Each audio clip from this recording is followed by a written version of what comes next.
This is the Gunsmith Show.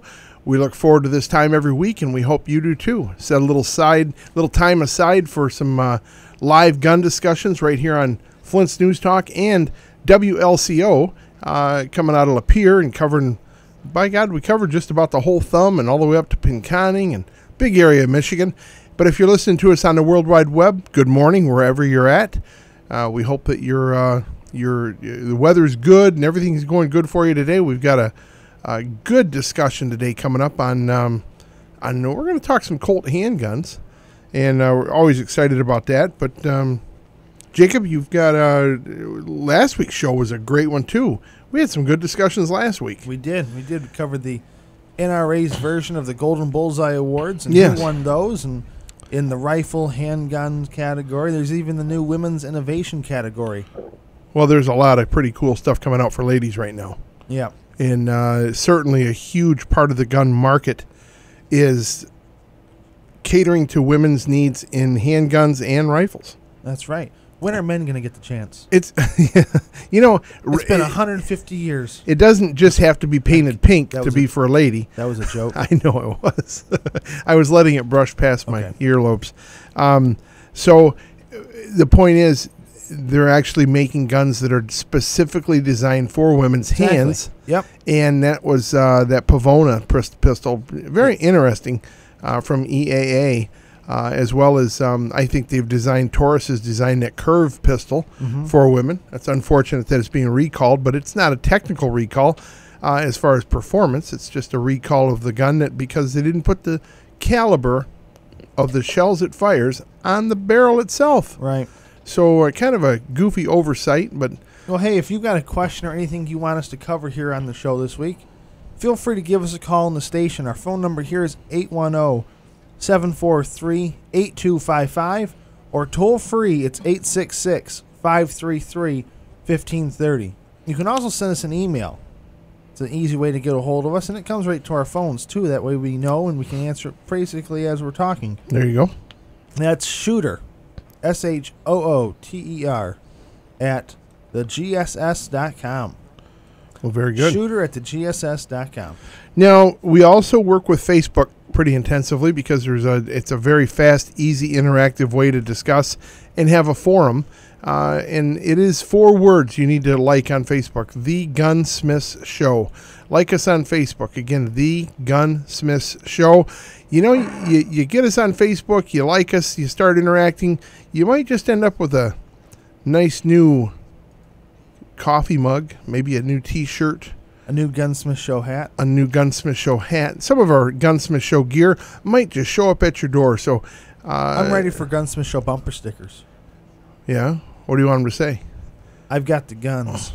I don't know if that's what you should say on the back of your car. Every one of those cars get broken into. Yeah, I don't understand it. They follow you, and when you get out of your car to go to church, they break into your car. I don't get it. But anyways, let's focus on the show. We got a good show today. Jacob, I'm excited about talking about 22 pistols today. So let's get the discussion going. We're not talking about just 22 pistols. This week's show, we're talking about the Colt Frontier Scout revolvers, and then the evolution of the Colt 22 revolver after that. Okay. So that's our main topic of the show today, and we're going to discuss that. But this is the part of the show where we talk about what's online for sale at WilliamsGunsight.com. And this week we've got all 22 handguns that they have on there for sale. And we're going to start it off. You can go to WilliamsGunsight.com and search for anything they have used.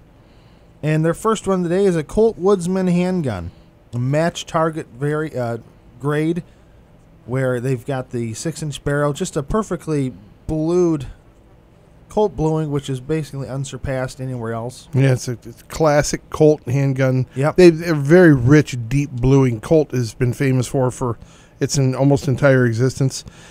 This one's in 22 long rifle, of course. Comes with 1 mag. It's a 6-inch barrel model, and these are highly sought after and collectible guns. This one runs $1,595.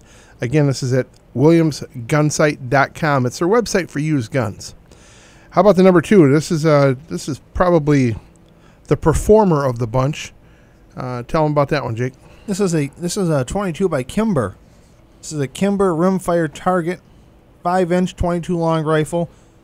This gun looks just like a 1911. That's right. It's all black. Comes with a box, manual, 2 mags. $595. So merely $1,000 less than the Colt. Yes. But I'm sure it's a good performer. And it's still a Kimber. You know, and I'll tell you right now, from experience and from what all the experts have told me, if you're going to have a 22 long rifle, have it a pistol, especially in the 1911, which is the Colt government-looking model. Get it dedicated to 22 long rifles, because you can take a 45 1911 and change the top half and make it a 22 long rifle, but what do you gain from it? 22 long rifles are very dirty cartridges. It's a very dirty action. So have a gun dedicated to it. You might not want to have that barrel changing assembly for your high-end Colt or your favorite Springfield Armory or whatever you're shooting. So it's smart having them dedicated, and the price has come way down. It used to be just the Colt Ace was available, and that was the 22 long rifle Colt 1911 style gun. Now there's so many, but this rimfire target would certainly be a perfect specimen for $595. Here's a little different one. How about a Japanese-made Walther PPKS 22 long rifle? So this has got your James Bond look to it. And the ammo is actually about cheaper to shoot this than it is the 32 ACP. Oh, certainly. Or the 380, whichever caliber you're choosing. Yep. So this one's in 22. 22 long rifle, that's right. Blued, box, manual, 1 mag. $359.95. Wow. Nice little gun. It's a good feeling gun too. It's a sturdy gun. Yeah. You know, it's got enough substance where the recoil of a 22 long rifle is barely noticeable out of this gun, and they fire well. They've got a decent sight system. They're comfortable. They're ergonomically just a classic. For $359.95, that's a bargain. Now, this one's different. How about the Ruger LCR 22 long rifle? Yep. This is an 8-shot revolver. And 8-shot carry size revolver. Yes, this is actually this is certainly a self-defense gun if you want it to be. It's designed for carry. It is 1 7/8 barrel with the 8-shot magazine. 8-shot cylinder. It makes for a very, I'd say, always working defense gun. Yep. You know, they don't jam. You know what I mean? Right. They don't jam. It's so it's a polymer revolver. frame. Yes. Comes in a zippered case. Zippered? Zippered? Case? Is that right? Zippered. Comes in a zipper case. Yeah, it comes in a little case with a zipper on it. How's that sound? Okay. It's actually a good purse gun, you know, because they are lightweight. Right. And whether you have a purse or a man purse, take that's up your to you. advice on that one. So, well, this one runs $395. It's a satchel, okay? That's what it is. It's a man satchel. So, but it's $395. But it's a nice gun. These Rugers, and they hold their value. These things are always running about $400 used, and that's right where this one's at, $395. You know, and everybody's going to say, well, you can't get 22 ammo. Yes, you can. You just have to be diligent. Williams has been carrying 22 ammo consistently for all these months and months and months, now years. They limit the amount you can buy so that people don't come in and buy you out. But the things have changed so much in the 22 industry, and the 22 wholesale supply of 22 shells. Even the wholesalers now are selling it at $50 a brick. So 500 rounds cost $50. Is it too much to spend on 22s? I don't think so. But it's a lot more than we're used to spending. Right. Okay? So they are available. You're going to pay a little bit more for them.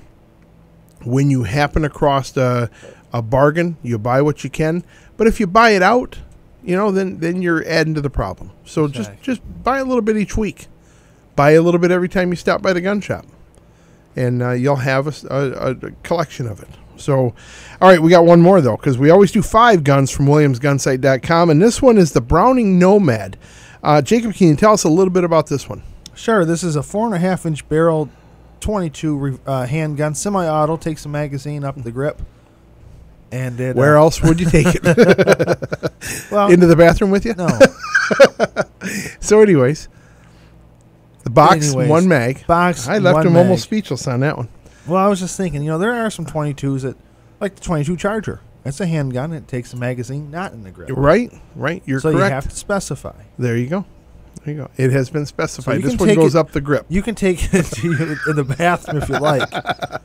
Well, and this is a nice gun though. The Browning Nomad's always had a really nice look to it. This is almost like a Colt Woodsman look. Very similar. Yep. And it's probably off the same John Browning design. Yep. $495 is the price on this one. Yep. And all these guns are available right now. They were available at time of printing of our show. Our show. And but as always, go to williamsgunsite.com. Check out their list of used guns. You just click on used guns. You can go through the shotguns, rifles, handguns, knifed edged weaponry, just about everything you can imagine. Muzzle loaders, if you're into that thing. Yes. So, but who isn't? Always make sure when you're looking at guns. The nice thing about going to Williams is they've been kind of vetted. You're buying from a legal. You're not buying it out of the trunk of a car somewhere. You're buying it at the finest gun shop around. It's not a classified ad on Craigslist. No, it's not. You're probably safe there. Yeah. Now, pardon the dust because we are going through some renovations. They're changing the entry. The entry point to the store is changing. There's a new door going in where there wasn't one before, so it's a little awkward. But pardon the dust. Good things are coming at WilliamsGunsite.com. So, Jacob. Yes. One more time, re-emphasize the need for our Facebook page. That's right. The Gunsmith Show. 4 words. The Gunsmith Show. Find us on Facebook. Like our page. Get involved. And maybe you can be the next winner of our weekly prizes. There you go. Now, had a pretty interesting week this week. Just want to touch on one thing. Got to meet some good folks out in Lansing this week. And we are possibly working on expanding the show statewide. And we'll see how it all boils down. We got to meet with Steve Gruber, who is very influential in the gun market. Well, he's got the new morning show on 1470. We went out and met with him, and actually we're on the show. Jake and I was on the show Wednesday morning. And now he hasn't done the show here in Flint yet because he's been on vacation for the past 2 days. But he will be on, I believe, Monday morning, and from then on, you'll hear him right here on 1470 WFNT. And he was saying, I want to get on LCO, too, so we'll see what happens. But for now, that's it for us, this segment of the show. We got to go to commercial break, so hang on tight. The Gunsmiths will be right back. Man's got to know his limitations. You just can't spend a whole day at the gun store anymore. Thankfully, the crew at Williams Gunsight Company has created the best way to spend the day at the gun store by doing it online. WilliamsGunsight.com is the way to shop for your used handguns, rifles, shotguns, and more, with thousands of guns in stock for your total gun shopping experience. Check out WilliamsGunsight.com and find your perfect match today. This is John Smith from I Can Build That. Every building has a roof. And peace of mind comes from having a good roof. That's why the I Can Build That team trusts DuraGuard Roofing for all their commercial roofing needs. So if your business needs a new roof, call DuraGuard Roofing at 691-9243. That's 691-9243. Free estimates, free inspections. That's DuraGuard Roofing. We trust them. You can too. DuraGuard Roofing, 810-691-9243. If you want your home to feel sound when you are not around, call Pal Alarm. To protect your safekeepings and stop anyone from peeking, call Pal Alarm. When the house gets locked down so you can get out of town, call Pal Alarm. Give Pal Alarm a call today at 810-908-8298. That's 810-908-8298 or palalarm.com. Attorney Timothy J. Cascady is the pro-gun attorney that we here at the Gunsmith Show use. With more than 20 years of experience as a prosecuting attorney, law professor, and holding a past seat on the Genesee County Gun Board, Tim Cascady is your pro-gun attorney. Contact Attorney Cascady today at 810-569-5441 or email him at attorneycassidy@gmail.com. And now back to the Gunsmith Show with John and Jake Smith. If you'd like to talk to John or Jake, call now, 810-743-8255. Or 866-533-1530. You can reach us right here in the studio. We are live. It is Saturday morning, and the date is April 11th. It's almost time for taxes. Could be good news, could be bad news. You wait this long, it's usually bad news. So hopefully it goes well for you. Hold off, and you might be just pleasantly surprised, and you got a great big check coming from the government. You can run right to the bank and then go straight to the gun shop. Away you go. there you go. We're going to talk about that later, about going to the bank and going straight to the gun shop, because We have a little topic. story later in the show. But for now, we want to talk about something really near and dear to our heart that is coming up. Jake, why don't you fill us in? Yeah, we have the Shane Holton Memorial Shoot coming up April 25th and 26th at the Grand Blanc Huntsman's Club. A beautiful club that we were able to spend all last Saturday afternoon at. Now it's from 9 to 3 on the 25th and the 26th. And what it is, it's a sporting clay and skate shoot, Yes. all in memory of Shane Holton. He was in the Army, passed away in Alaska. 21-year-old young man. Yep.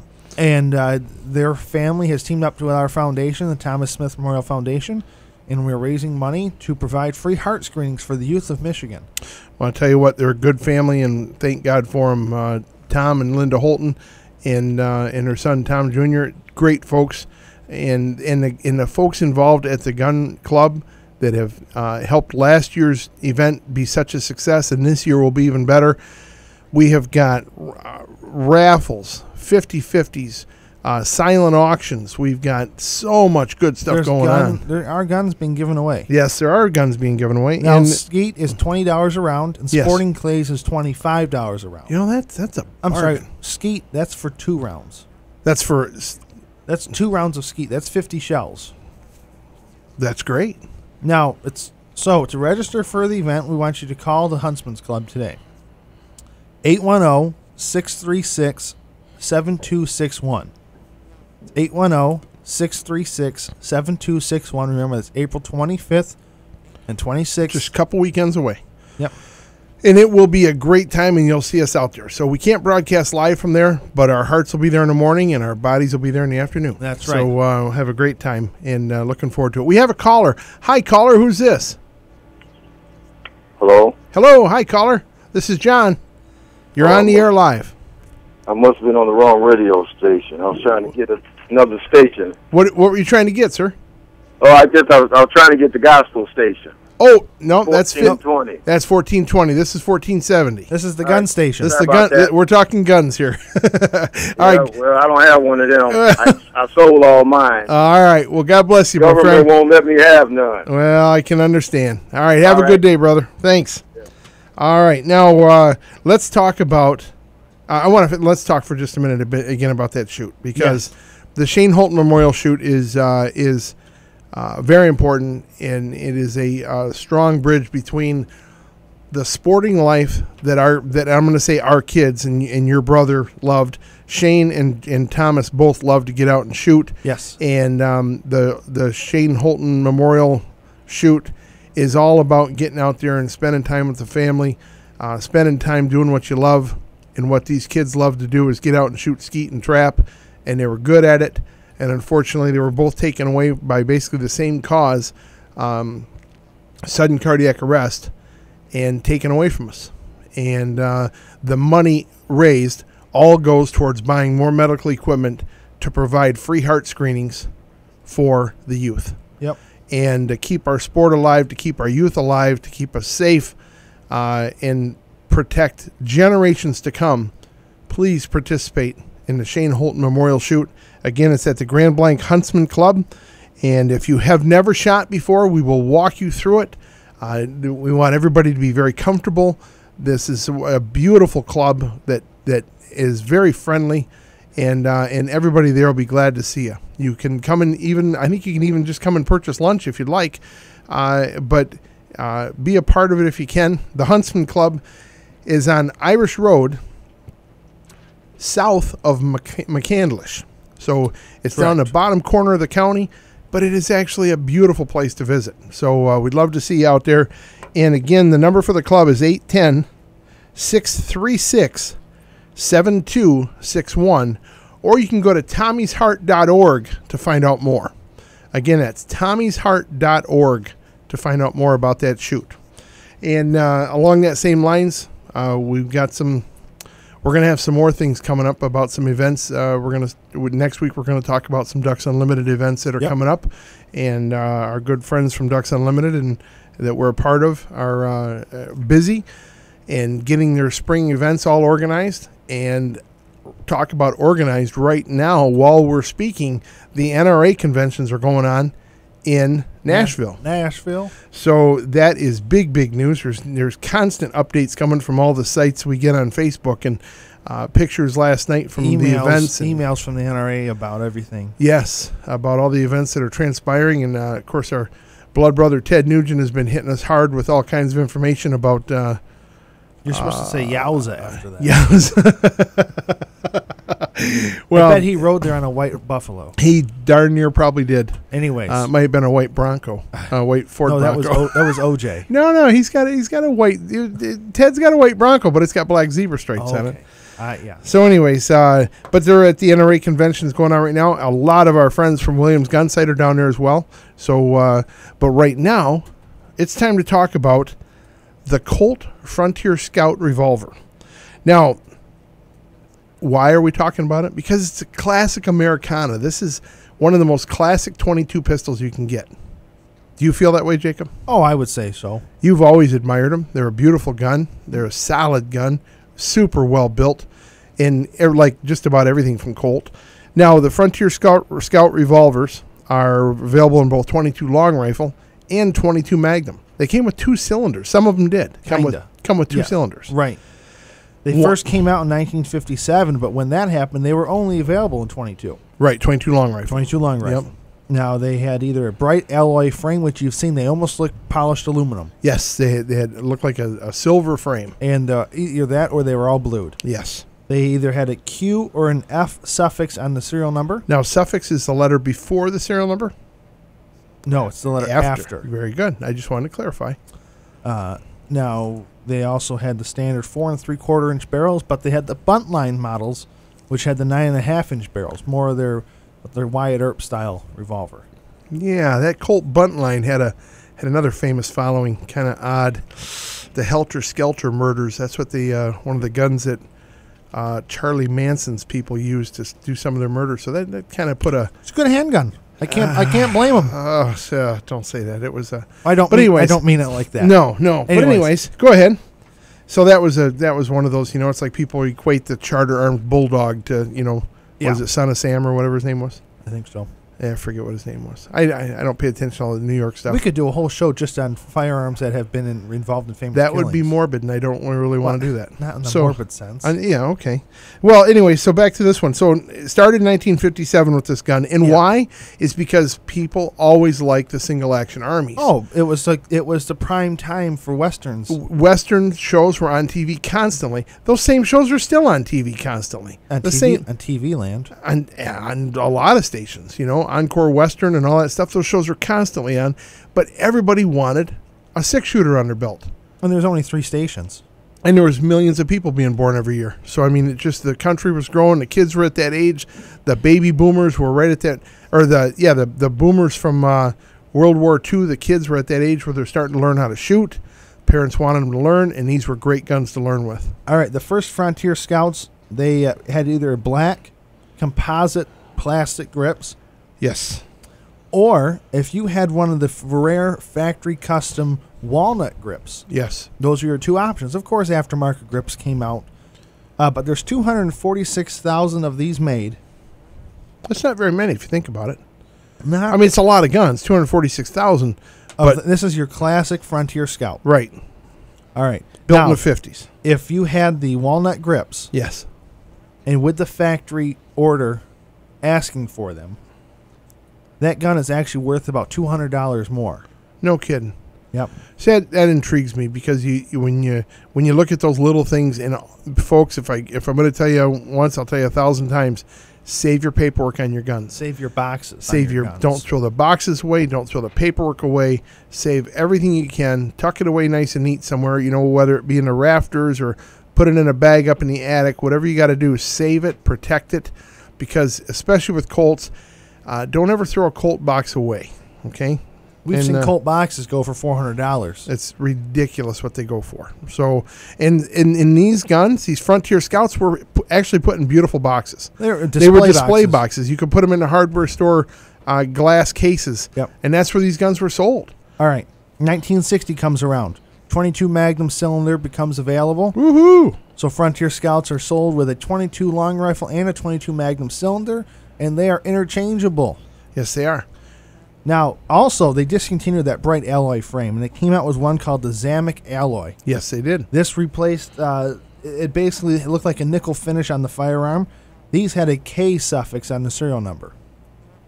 So your serial numbers can end with a K.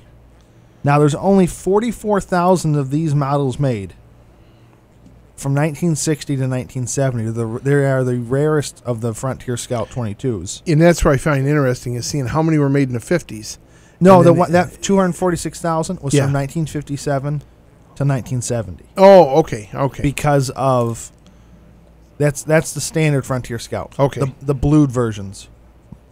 Now, they have the bright nickel finish, and they had also walnut grips. Mm-hmm. So if you have a bright nickel finish and walnut grips, you have most likely a K suffix unless it was something done aftermarket. Right. All right. And then in 1962, they introduced the 62 model. Okay. And it's called the Frontier Scout 62. It had really the same bright nickel finish as before, but they also were available in the blued finish. But what really set them apart is that they came with the fake stag grips. They look like fake horns, horn grips.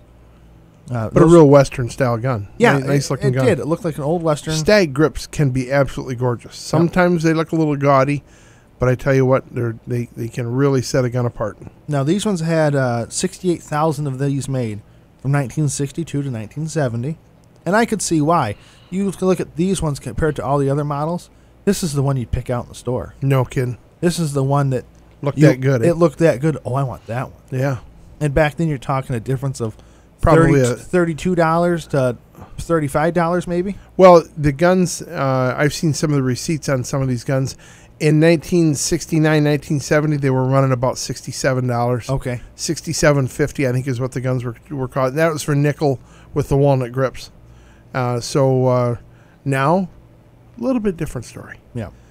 Now, 1970 comes around. Yes. And did it ever?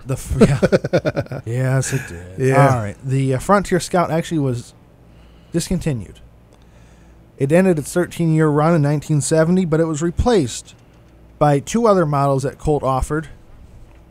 And they tended to offer them, and they completely changed what everybody had liked about the Frontier Scout. Yeah, it's Colt's downfall. Yeah, they always seem to change what people like when they realize that they need to stick with what they were good at. But let's talk about that after the break, all right? Sounds good. Okay, we're going to go to a commercial break. The Gunsmith Show will be right back in just a couple minutes. Attorney Timothy J. Cascady is the pro-gun attorney that we here at the Gunsmith Show use. With more than 20 years of experience as a prosecuting attorney, law professor, and holding a past seat on the Genesee County Gun Board, Tim Cascady is your pro-gun attorney. Contact Attorney Cascady today at 810-569-5441 or email him at attorneycassidy@gmail.com. If you want your home to feel sound when you are not around, call Pal Alarm. To protect your safekeepings and stop anyone from peeking, call Pal Alarm. When the house gets locked down so you can get out of town, call Pal Alarm. Give Pal Alarm a call today at 810-908-8298. That's 810-908-8298 or palalarm.com. And now back to the Gunsmith Show with John and Jake Smith.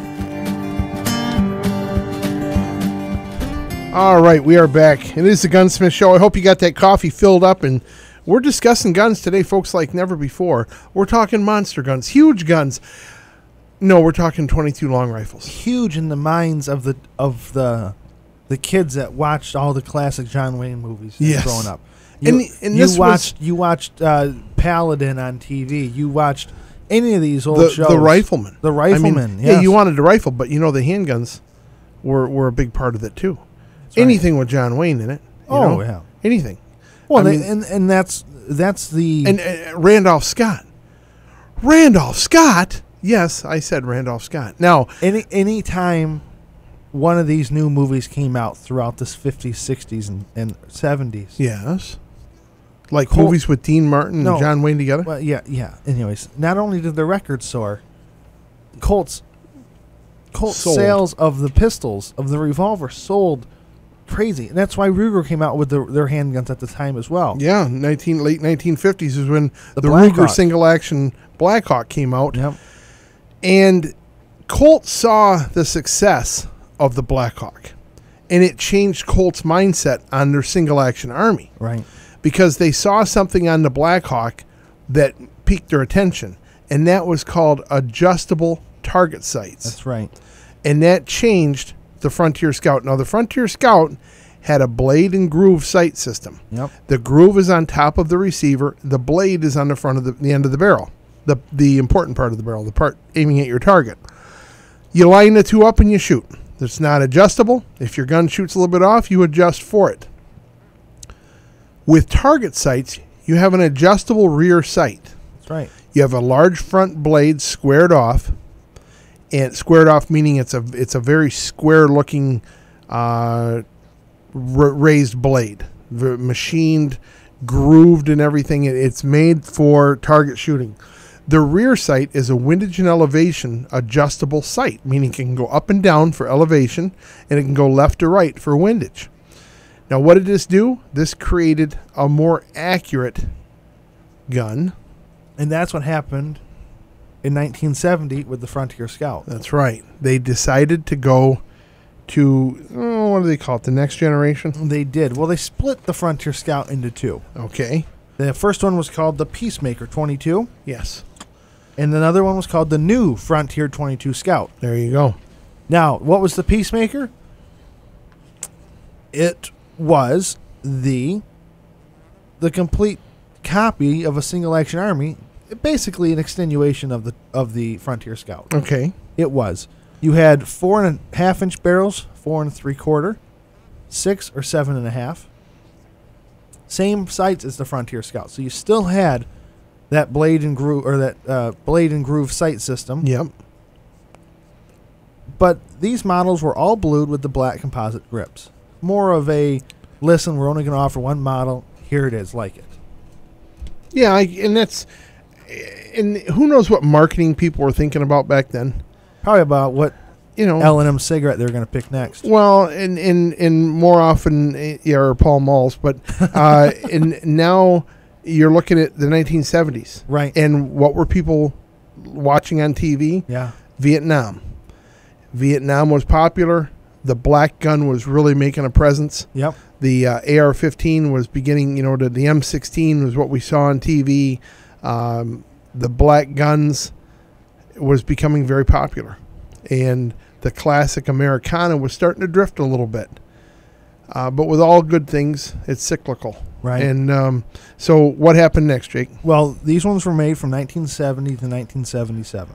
Till 1977. Yep. Okay. Now, they have either a G or an L suffix on the serial number. Okay. So that way you'll be able to tell if yours is a Peacemaker or a Frontier Scout, if you have one of these. If you have the Peacemaker 22, it will be in a G or an L suffix on the serial number. Okay. Or the box might say so. Or the box. Yeah. Yes, if you're lucky enough that someone kept the box. Right. Now, interesting fact about these, with the models made after 1970, the 4 3/4 inch barrel was only produced the first year, 1970. Really? It was dropped after that. I look at this and I wonder why they offered 4 different barrel lengths. But, people wanted to have a matched gun in 22 to their single-action army, so that's probably why they did it. And that's when you look on the auction sites today, you'll see a match. You'll see Engraved the match pairs. You'll see the Peacemaker in 22 and then the Peacemaker in 4440. Yeah. So, Or 45 long Colt or Right. whatever it is, or 38. And so interesting guns. They were, a little different, and some are highly collectible, some are not. Now, But there's still the problem of there's no adjustable sights. So, like you said, 1970 comes around. The new Frontier Scout 22 came out. okay. This one featured the top of the frame was flat, Yes. adjustable sights there, and you had a larger ramp front sight, Yes. more of a Blackhawk style sight system. Yes, but still on the Colt frame. Right. And it just, to me, aesthetically, it wasn't near as pleasing to look at as the Colt Single Action Army. Right. And it didn't have both. It had the dual cylinders still available for this one, though. for the 22. Yeah, Okay. both the Peacemaker and the Frontier Scout, the new Frontier Scout, both had the available optional cylinder change. There you go. So I've actually seen those at garage sales for sale. really, People didn't know what they were. They just put it out. It's like, that's a Colt cylinder, extra cylinder. yeah, But anyways, they had interesting paperweight. blued case hardened receivers, or the strap in the receiver of the handgun. Same thing though. 4.4 inch barrel, 4 3/4, 6 and 7.5. Now, So same barrels as the Peacemaker had, okay. and same as before. The 4 3/4 was discontinued after 1970. Now, around this time, what was going on was Colt had a very expensive manufacturing process. Their guns were more expensive than everybody else's, but the fit and finish was finer as well. But it started to fade a little bit because they were trying to cut corners, and some of the Colt production was so costly because it was so hand fitted, hand polished. The finishing techniques there were,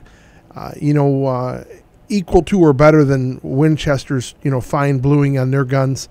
And when it all boiled down to it, around 1977, things really started to change. Yes. And Remember, at this time, though, I'm sure Colt was more interested in producing M16s. exactly, and they were starting to get hurt a little bit because Colt had the 1911. Yep. And Smith & Wesson had came out with their Model 59s and going high capacity 9mm, and it was a market that they really hadn't touched on much. Browning had the high power. There was high capacity 9mm out there, and it was starting to make a little splash. Glocks and Berettas were not on the market. No, they were not. And didn't Berettas have- were there, but not in the way they are, of course, now. That Right. came a little later.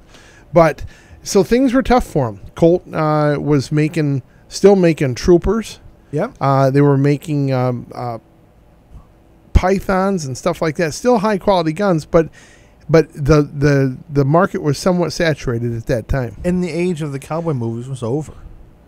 Well, I don't know if that'll ever be over. Well, major over. It wasn't every movie coming out this weekend was a new cowboy movie. That's for sure. Exactly. So, still Americana at its best, though. So what happened? 1977 comes around, and they discontinue all their 22 single-action revolvers. That's right. Made for a tough time. Made your Colts go up in value, the ones you had, but at that time, it was just sad to see Colt drop it. Well, 5 years later, they reintroduced the new Frontier Scout again. Yes. They made a big reintroduction of all those single-action revolvers. Yep. Now, it only was available with the 22 long rifle cylinder, Okay. but they also added the crossbolt safety. That's all I'm going to say about that is, Right. Now, that would be definitely right there. Tell you when your new Frontier Scout with adjustable sights was produced, if it does or does not have a crossbolt safety. Right. Well, it was you had to carry those guns on an empty cylinder, Right. so that you didn't fall and hit the hammer and pinch the rim of the rimfire and make it go off. So they were 5 shots. They were 6-shot revolvers, but a lot of people just kept 5 shells in them. And you always hear that from everybody. You got to carry it on an empty cylinder. I wonder how many times there was actually fires. Who knows? Who knows?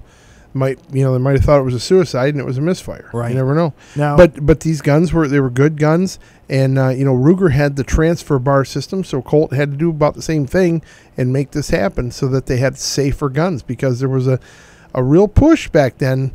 This was in that age where the handgun control was really, we didn't think we'd have handguns, 2 years after this, because there was such a fight. But thank God the NRA and everybody has stood up to the powers that be for all these years, and we still have a vibrant handgun market and collections, and where we keep our liberties. Now, this, as you can imagine, this model didn't last very long. No, it didn't. And by 1986, Colt dropped it from its lineup. Mm-hmm. And at that point, it ended, and there has not been since a Colt 22 single-action revolver available. Right. Not new. Now, you still had the Diamondback and the Trooper. Those were available in 22 long rifle. Yes, they were. And they were fine double-action guns. They were. Now, the difference between a single-action and double-action is a single-action, you have to cock the hammer every time you fire it. Yep. A double-action is a squeeze trigger. Now, you have the option of cocking the hammer, or you can just pull the trigger, and it'll automatically pull the hammer back for you. So, made a much better defense gun that didn't require as many actions by you, the shooter. Now, what we're seeing now today is so much of these new 22 handguns that are all being made by that Umarex company. Yes. And everybody's basically licensing them their handguns to make, and they make duplicates. And they're made in Europe somewhere, aren't they? I believe so. Spain or Europe or somewhere. Anywhere. They're made overseas. I haven't dug that much into them because they're just replicas. Yeah, but it's somewhat like the replica. For a while, the craze was the airsoft guns, replica rifles, and handguns. Well, that's all these are, just replicas, but in 22. But some of them I've heard are pretty fine guns. Oh, and they are. Yep. They are fine. They are fine firearms. And they're fun because they're nostalgic. They go all the way back to making guns from the World War II era. The Walther PPK we talked about, 22. Yes. Umarex. Uzi, 22s. Yes. Umarex. All of the major players in the firearms game today that have a 22 caliber handgun that's a replica, chances are Umarex is making those. Very interesting. So it's interesting to see how the manufacturing of these guns has changed over the years.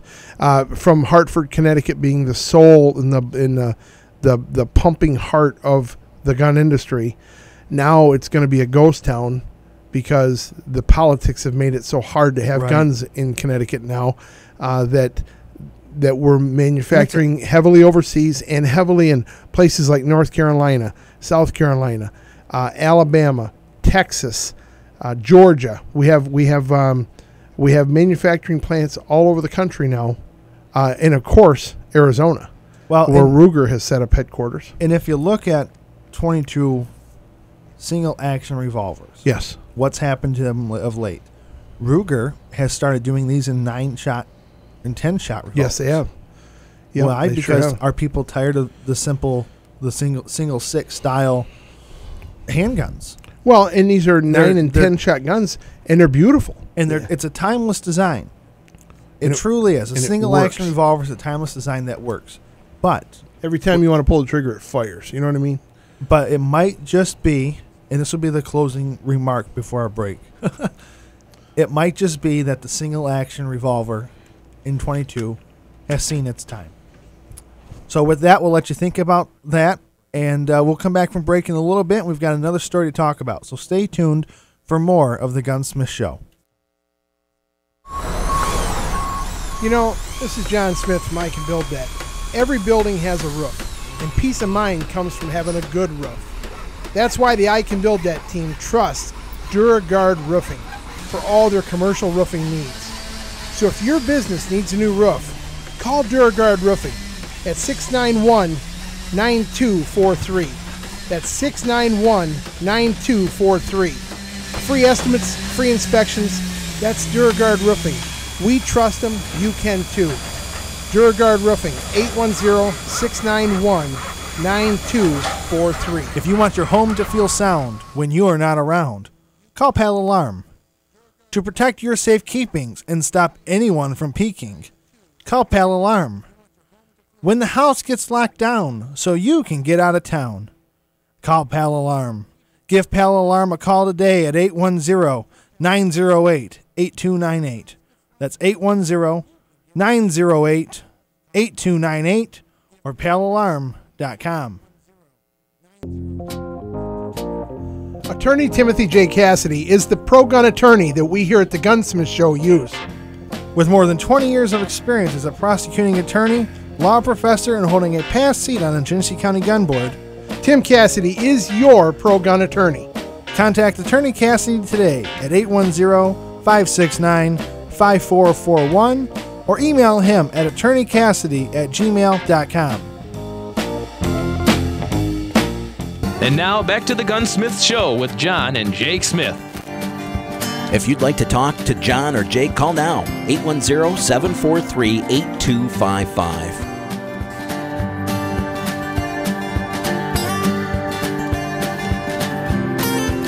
All right, we are back. Now, this next story we're going to talk about is pretty interesting. It is. We have a situation in Genesee County that's a little odd. So let's talk about this, Jake. Yes. All right. Now, April 7th, this past week, our sheriff, Robert Piquel, had a big news photo op in his office. Yes, he did. Table full of firearms. Yes. 17,000 rounds of ammo, body armor. Right in the smack dab middle of the table is a Browning M2 50 caliber rifle. No kidding. Now, what does that have to do?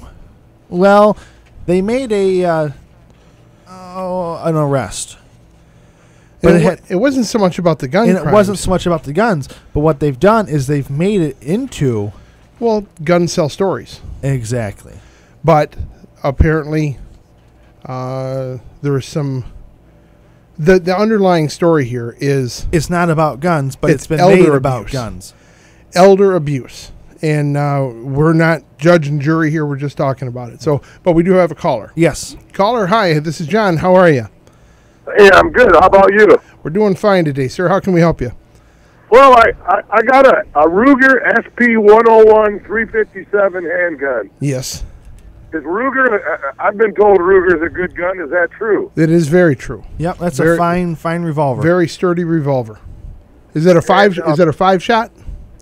Yes, it is a 5-shot. And why don't they make those kind of guns with 6 shots? Well, they're looking for concealability. Now that SP 101 is a heavy-duty gun, so it'll handle your hotter loads. It'll handle the recoil good. The gun is designed to handle full plus P loads and have enough weight so that you can get your first and second shot off safely and accurately. So the weight of the gun itself helps you get your second shot on target. It is a very nice gun. I like shooting it. Just recently purchased a 9mm revolver, a Ruger. Yes. And I like this gun, except for the loading system. When you load it, you have to have it in these little clips and put it in. Yeah, right. Moon clips. You know, those go all the way back 100 years, back to World War I. And moon clips are interesting, and actually before then, but that is the first big war they were heavily used in. But moon clips are very frustrating. We were kind of laughing about that here last week in the studio talking. One of the guys here in the studio has one that requires moon clips. And it is a little frustrating, but it's nice having a revolver that takes a common caliber that you can find. That is very true. What made you want to buy the 9mm revolver? Well, I was, I got the 357, like I said, and it's a very nice gun, but it is a little heavy on the hip area when you carry it. Yes. And so I was looking for something a little lighter. Well, did you find that it is? Is it how many ounces lighter do you think it is? 3 to 4 ounces lighter, or is it substantially less? Oh, it's substantially less. That SP 101, that 357, that's, like, as you stated, that's quite a heavy gun. Yes, it is. It's a sturdy gun. Now, which model 9mm did you get? Well, I think they just recently purchased it. The Ruger Luger, something like that. Oh, it's the LCR. Yep. Yes, the LCR. Yeah, the LCR. Yeah, it's a nice gun. And it's specifically designed for concealed carry. So it is their lightweight version and still very potent. You still get a good shot out of a 9mm. In a revolver, you get just slightly less velocity as you would out of a semi-auto pistol because of the break between the cylinder and the barrel. So you lose a little bit of pressure there, but the revolvers don't jam. You know, that's one of the things about revolvers is they work every time you pull the trigger. Very seldom is there a hang-up with the revolver, where with the semi-autos, that's one of the biggest problems going to the range and shooting semi-autos all the time is you find out that they don't always work. You can have malfunctions and improper feeding, a little bit of dirt that can really mess up one of those guns, where your revolvers, as long as you keep it clean and don't keep it as a lint bandit in your pocket, you know, if you're going to have it in your pocket, put it inside one of the little gun sleeves, you'll be in good shape. Hey, can I ask one more question? Sure. Hey, I got my CPL license. Yeah. I've had it for 2 years. I got 3 years to go. When that expires, do you have to go through the whole class all over again? Well, we just got to follow the rules, and things are changing a little bit.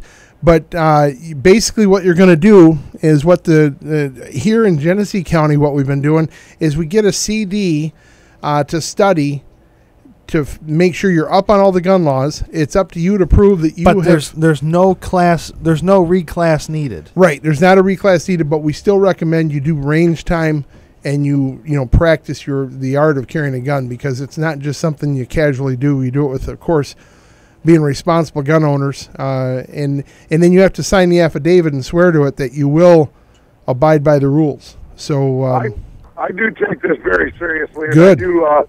I do go to the range quite a bit, and it's a responsibility to carry a gun. Yes, it is, and I think it's well, I wouldn't want to make it mandatory because it's not for everybody, but I do like the thought of knowing that I'm doing my part as an American, carrying concealed. So, yes, sir. And I appreciate you doing the same. I agree with you 100%. I work in the city of Flint, and I've just found that I just feel better with it on me being in the city of Flint. Yeah, I know the feeling. I do too. I've been in those shoes a long time myself, my friend. Now, are you from Flint or just live nearby? Oh, I'm actually in Flint, believe it or not. I'm the superintendent of a golf course. I'm out here right now mowing the greens, listening to you guys on a headset. That's awesome. Well, it is your season, so enjoy it, and thanks for listening. We really appreciate it. Oh, no problem. You guys have a great day and a good weekend. You too, you sir. too. Thank you. All right, you got good weather, that's for sure, out on the golf course. This situation with Sheriff Pickell was what we were talking about earlier. There's a couple, a man and a wife, a man and a woman who are being charged, and of course, in our process, you're innocent until proven guilty. Yep. Now they're being charged with multiple felony charges due to elder abuse, and the charge is related to the fact that they believe, as the prosecutor believes, that they stole money from one of their parents, who they were taking care of, right, to purchase these firearms. Right. Allegedly, this is what they did. Allegedly. Mm-hmm. Now, out of all the firearms they confiscated, sitting on that table, you had Mausers, you had SKSs. It was what a collectibles. It's just normal collection. Even Sheriff Pickell's undersheriff Chris Swanson was on this radio station yesterday saying it wasn't an abnormally large collection. As far as gun collectors go, it was kind of a normal collection. Right. Nothing odd about it.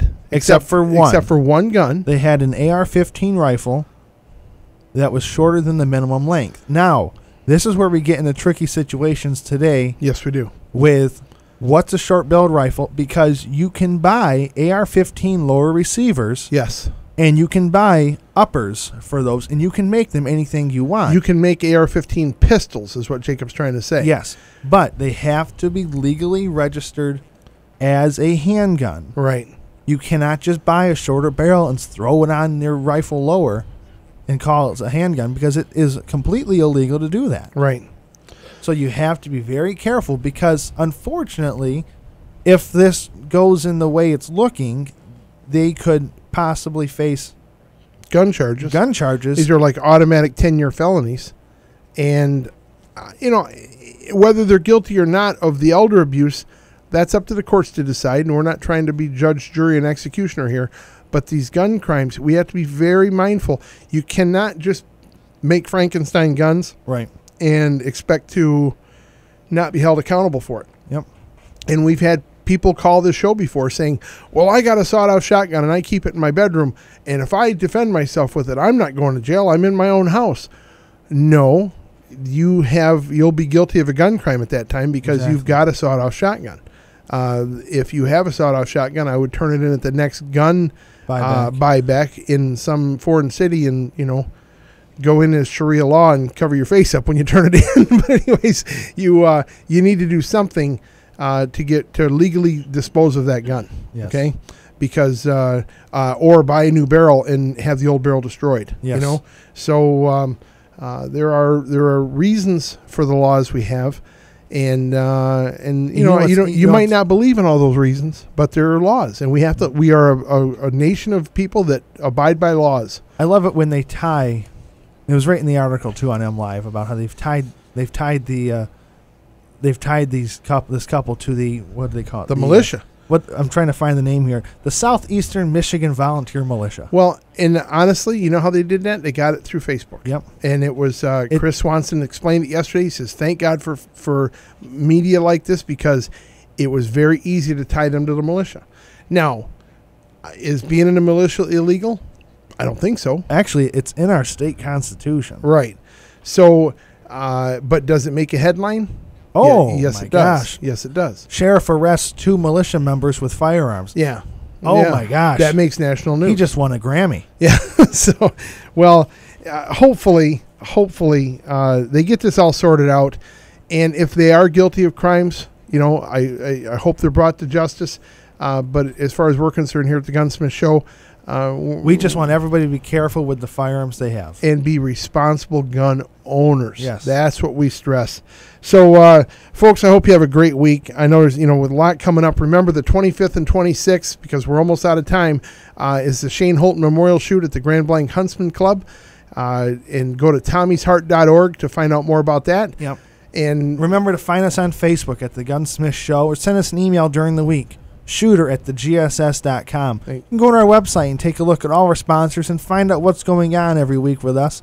thegss.com. Go there, find everything you want about us. all right, Until next week, I'm John, and I'm Jake. and want to say hang on tight, because Mike Gaylord's coming right up. Enjoy your weekend, and you'll see us back here at 10 o'clock with the I Can Build That show. So adios for now.